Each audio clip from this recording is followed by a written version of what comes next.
Electric charge and field का अच्छा सा क्वेश्चन है एक्सरसाइज का, आओ देखते हैं क्या दे रखा है। What is the force between the two small charges sphere having a charges of 2 × 10⁻⁷ and 3 × 10⁻⁷ coulomb place 30 centimetre apart in air. Air दे रखा तो नॉर्मली हमें सोल्व कर देना।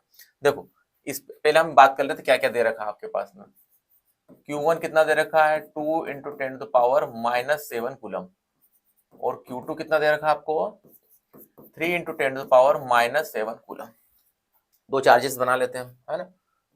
पहला चार्जेस ये बनाया, दूसरा चार्जेस ये बनाया, ठीक है। चार्जेस बनाया हमने तो इसको हम Q1 और ये Q2। अब ध्यान से देखो आप, यहाँ पर दोनों ही हमें पॉजिटिव दे रखे हैं, तो फोर्स की डायरेक्शन क्या हो जाएगी यहाँ पर, ये F और ये हमारा F बन गया, ठीक। अब क्या निकाला देखो, और एक और चीज दे रखी है हमारे पास में, डिस्टेंस R। R कितना दे रखा है आपको 30 सेंटीमीटर। अब ये इसको मीटर में चेंज करना पड़ेगा, यही कर लेते हैं, है ना। तो 0.3 हो जाएगा, 0.3 मीटर।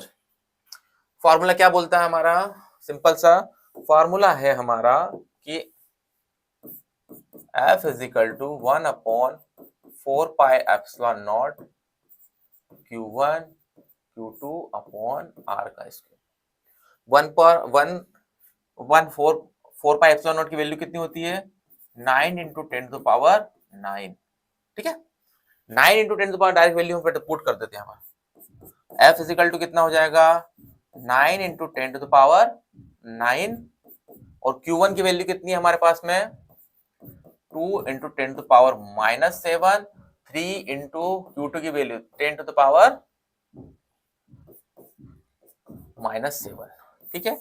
अपॉन में क्या है R स्क्वायर है, ठीक है। R की वैल्यू कितनी 0.3, हम एक काम करते हैं 0.3 को हम 2 बार लिख लेते हैं, है ना, क्योंकि वैसे भी इसको हमें खोलना ही पड़ेगा, ठीक है। अब देखो ध्यान से सोल्व कर देते, यही के खत्म कर देते। देखो कैसे, ये हटाया पॉइंट, ये हटाया पॉइंट, इसका मतलब क्या हो गया 10⁻² ऊपर चले जाएगा, चलेगा ना। 3 3 जा 9, है ना, ये 9 कट गया। 3 ऐसे भी करते हो तो 3 3 जा होता है, और फिर 3 काट देते, फिर 3 जा 9, 9 कट गया। अब ध्यान देखो, अब क्या क्या काट सकते हैं, यहाँ 2 बचा या 3 बचा, ठीक है। तो 2 और 3 कितना हो जाएगा 6। पावर का गेम यही खत्म कर देते हैं। 10⁻9 है और 10⁻2 है, तो कितनी हो जाएगी ये 11 पॉजिटिव। ये 7 है, ये 7 है, कितना हो जाएगा ये 14। कितना बचा 3। ये कितना हो जाएगा 10⁻⁻3, और फोर्स की यूनिट क्या है न्यूटन, और यही हमें निकालना था, है ना, यही निकालना था ना, सिंपल सा क्वेश्चन है, ठीक है।